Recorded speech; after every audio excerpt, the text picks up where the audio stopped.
Okay, hello guys. Next tayo. Okay, sample number 3. So, ang given ay the specific heat of nickel is 0.444 joule gram per gram degree Celsius. If 50 joule of heat is added to a 32.3 gram sample of nickel at 23.25 degrees Celsius, what is the final temperature? So, dito sa given na to, final temperature ang hinahanap natin. So, start tayo. Hanapin natin kung given. So, given is Q is equals to 50 mctf Ti. So, yeah. So, ang M natin is 52.3 gram.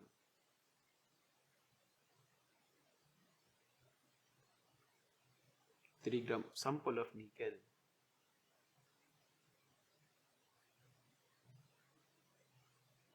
Ang C natin ay 0.444 joule. Ito yung specific heat of nickel. So, ang TF natin, ang hinahanap natin ay TF, which is the final temperature. And TI natin is 23.25 degrees Celsius.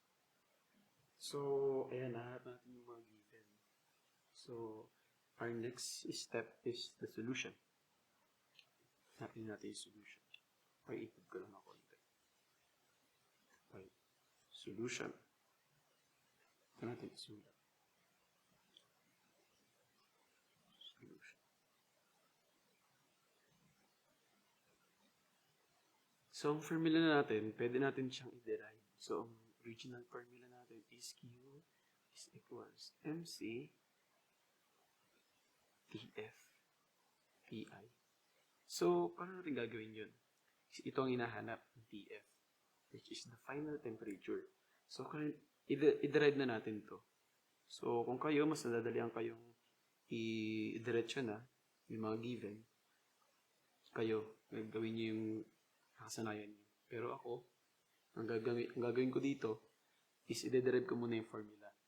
So, para mas madali nating malaman. So, i-divide both side natin. Divide both side by MC. So, makakancel yung MC.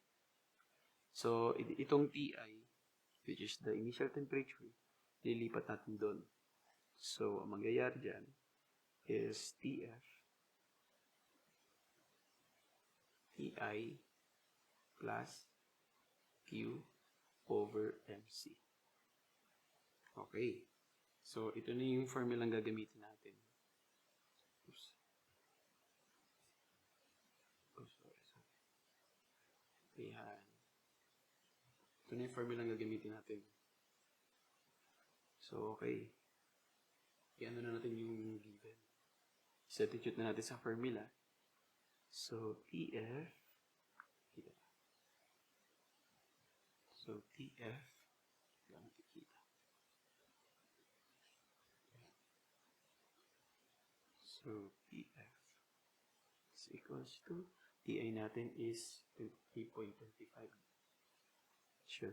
degree Celsius.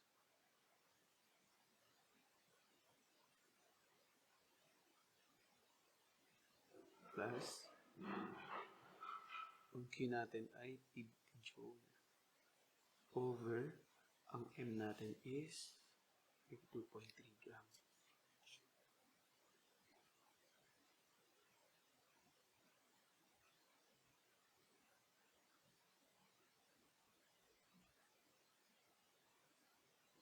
Ang C natin is specific heat ng nickel is 0.444 joule. Okay. So, ayan. Ito muna natin ang ating galawin. Ito muna ang galawin natin. So, copy lang natin. 23.25 plus 50 joule. So, 32.3 times 0.44.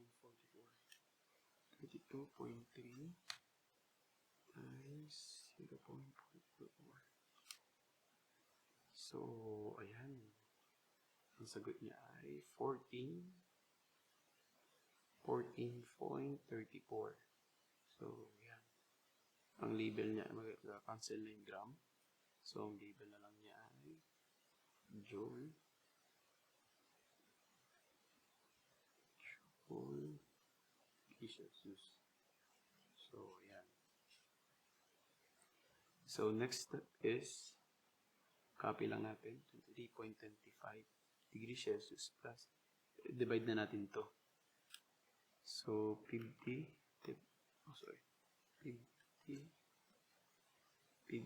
divide by 14.34 is equals to 3.48. Okay, round up natin to. So, ang sagot ito, guys. 3.48. So, round up natin yung 3 decimal places tayo. Okay? So, ang sagot dyan ay 3.487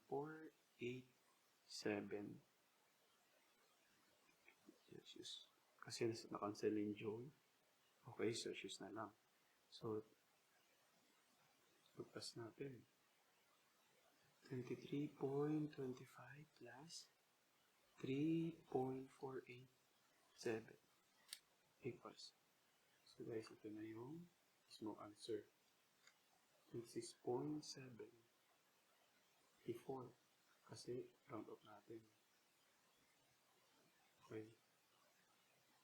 26.74 degrees Celsius. So this is the final temperature.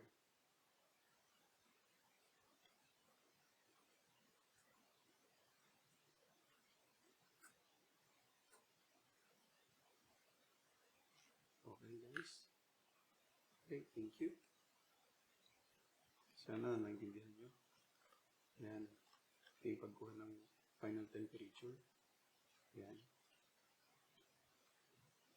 Okay guys, maraming salamat.